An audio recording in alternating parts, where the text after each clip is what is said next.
আসসালামু আলাইকুম। পহেলা বৈশাখের দিন আসলে দিনে না, রাতের বেলা আমরা কি করলাম সেইটা নিয়েই কিন্তু আজকে চলে এসেছি। আমার মেঝো বোনটা আমার বাসায় ছিল, এই জন্য ওকে নিয়ে রাতে বের হয়ে গেলাম। ওই দিন ও বাসায়ও চলে যাবে, তো এই জন্য ভাবলাম যে আমরা একটু ঘুরি, দেন বাসায় যাই।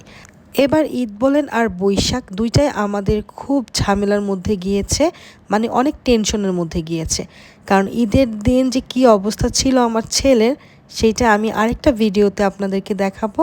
আর বৈশাখের দিন আমার শ্বশুর প্রচণ্ড পরিমাণ অসুস্থ হয়ে পড়েছিলেন, তাই ওনাকে নিয়ে আসামি সারাদিন হসপিটালে ছিল।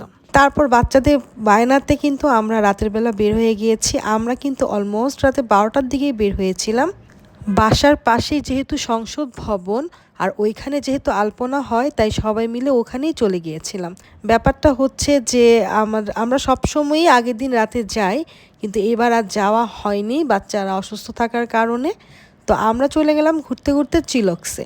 আর যেহেতু রাত একদম মানে 12:30 পৌনে একটা, সো চিলক্সে কিন্তু একদম কেউই ছিল না, একদমই খালি ছিল। তো বাচ্চারা অনেক মজা করে খেলাধুলা করেছে। ভাগ্যিস কেউ ছিল না, আল্লাহ বাঁচাইছে, কেউ ছিল না। থাকলে ওদের প্রচণ্ড বিরক্ত করতো, কারণ আমার ছেলে যেখানেই যায় নিজেদের টেবিল রেখে মানুষের টেবিলে যায় আর খুব বকবক করে, আর সবাইকে প্রচুর পরিমাণে বিরক্ত করে। আমার আসলে বৈশাখ নিয়ে অনেক সুন্দর একটা প্ল্যান ছিল, সেটা করতে পারি নাই। তো যাই হোক, আমি একটু ভিডিওস করলাম। আসলে আমি আগেও বলেছি যে আমি ভিডিওস করি, দেন ওইটা থেকে ছবি বানিয়ে নেই। তো আমার ছেলে দেখেন কি চিল্লা আর আসামি চেহারাটা দেখেন, একদম ভূতের মতো বসে আছে মুখ গোমরা করে। আসলে ও মানে বিরক্ত হলে এইভাবে বসে থাকে।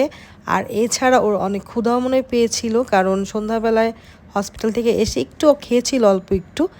বৈশাখের দিন আমি একটু ভাত ভর্তাই করেছিলাম, আর যেহেতু বাচ্চারা অসুস্থ, ওরকম টাইম নিয়ে আয়োজন করে কিছু করতে পারি নাই। এই যে দেখেন আমার ছেলের অবস্থা, কি রেখে কি করবে কিছুই বুঝতে পারছিল না। আর আমার মেঝো বোনের শরীরটাও একটু খারাপ ছিল, তাই ও চুপচাপ বসে আছে, ছবি টবি তেমন একটা তুলে নাই। তো আমি নিজে নিজে একটু ছবি টবি তুললাম, একটু ভিডিওস করলাম। রাতে যে কোথাও যাব আসলে ওরকম কোনো উপায়ও ছিল না, কারণ অনেক রাত, প্রায় 1টা 1:30 বেজে গেছে। আমরাই একদম লাস্ট ছিলাম ওইখানে। তো আমার ছেলে একটু খাচ্ছে। আমার ছেলে এত অসুস্থ ছিল, কি হয়েছিল এটা আমি ভিডিওতে দিব। তো সবাই খাওয়া দাওয়া করলাম, একটু ছবি টবি তুললাম, মানে ছবি আমি বেশি তুলেছি এই আর কি। যেহেতু কষ্ট করে একটু সাজুগুজু করেছি, কারণ বৈশাখে একটু না সাজলে আমার কাছে মানে ভালো লাগতো না, জাস্ট নিজের মনের জন্য। এই তো খাওয়া দাওয়া শেষে আমরা নিচে নেমে চলে আসলাম। এখন আমার বোনকে একটু এগিয়ে দেওয়ার জন্য ওদের বাসা পর্যন্ত গেলাম। এই তো, এই ছিল আমাদের বৈশাখীর রাত, মানে দিন না, কারণ দিনে আমরা বাসায় ছিলাম। আর অনেক টেনশনে ছিলাম, যেহেতু আমার শ্বশুর হসপিটালে ভর্তি ছিল।